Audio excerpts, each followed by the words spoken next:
almusal. May sinayang na ron. Papakita ko kayo ni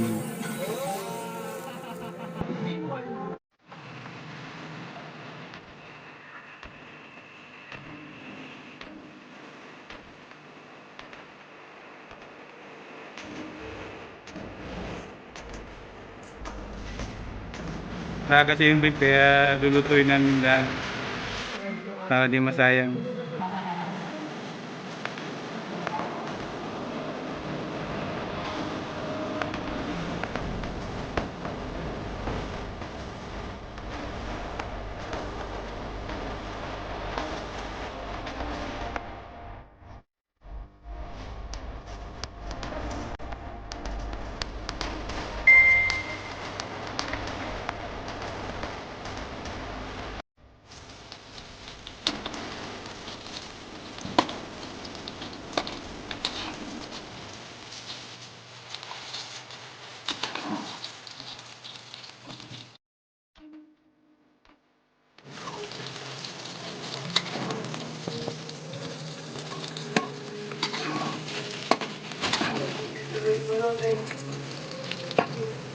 Yung ilang na naman ilang pechay?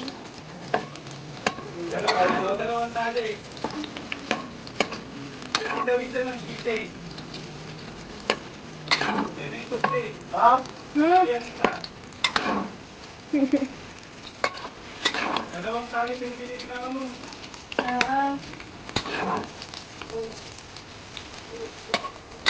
Kaya ito na nga lang ano.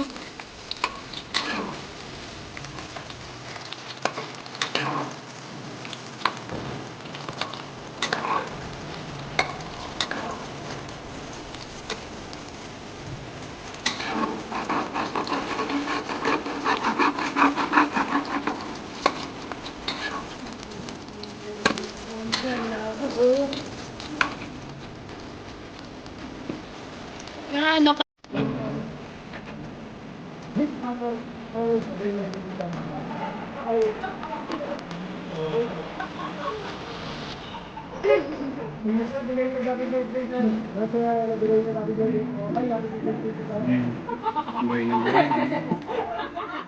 Oh my God! Wow!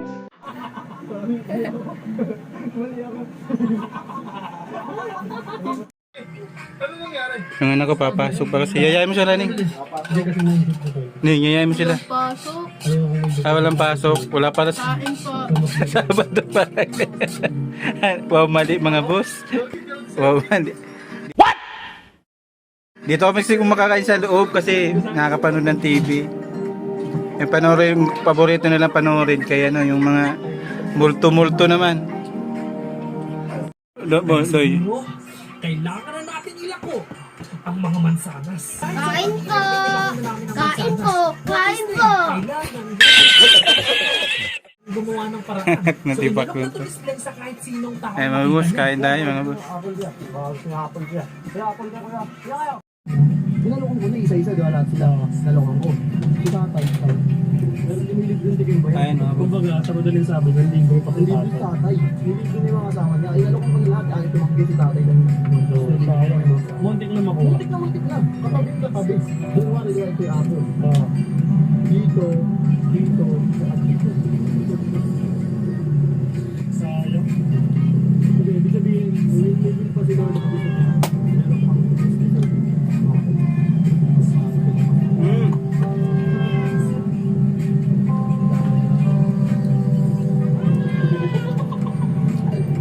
Nakakapanghinayang man, pero kailangan namin patuloy na magbenta. apple po. Isa lang po. 15 lang po. 15 lang po isa. 50 na lang daw apat. Tumawad pa si ate. This time, makukuha na kaya?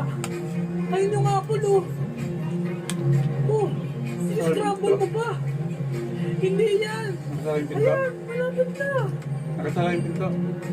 Siya! Nakuha kaya? Abangan sa part 2. Joke lang. Guys, gabi sobrang sayang.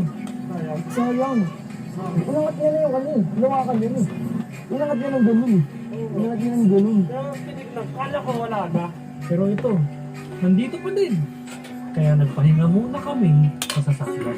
Hindi ko makakalala na may bibili sa akin.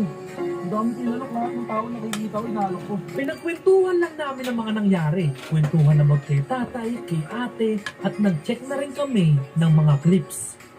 Hanggang sa meron akong naisip na babago sa lahat ng ginagawa namin ngayong araw. Pero bago ko ito masabi, kailangan wala si Slay sa sasakyan. Una ka na, tol. Susunod, wait lang. Iyan mo muna. Ang gulo naman na. Dito na ako. Ganun pa rin, yung kagaya ka dito. Dito na ako. Diyan ka na. Ha? Yun.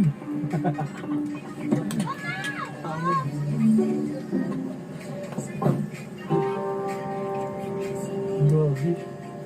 May naisip ako. Na-absorb yung ano, tubig. Bakit push lang nila natin dito yung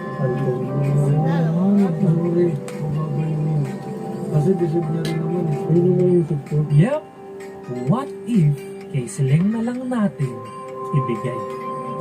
Ganito kasi, this is what really happened. This vlog is really scheduled to be posted last week pa, October 7. Kaso nakorap yung hard drive namin at nandun yung mga files na kailangan namin i-edit na vlog. So as a content creator, kailangan ko makaisip ng paraan. At ang naisip ko ay reshoot. Kaso kung magre-reshoot kami, kailangan na naman namin bumili ng bagong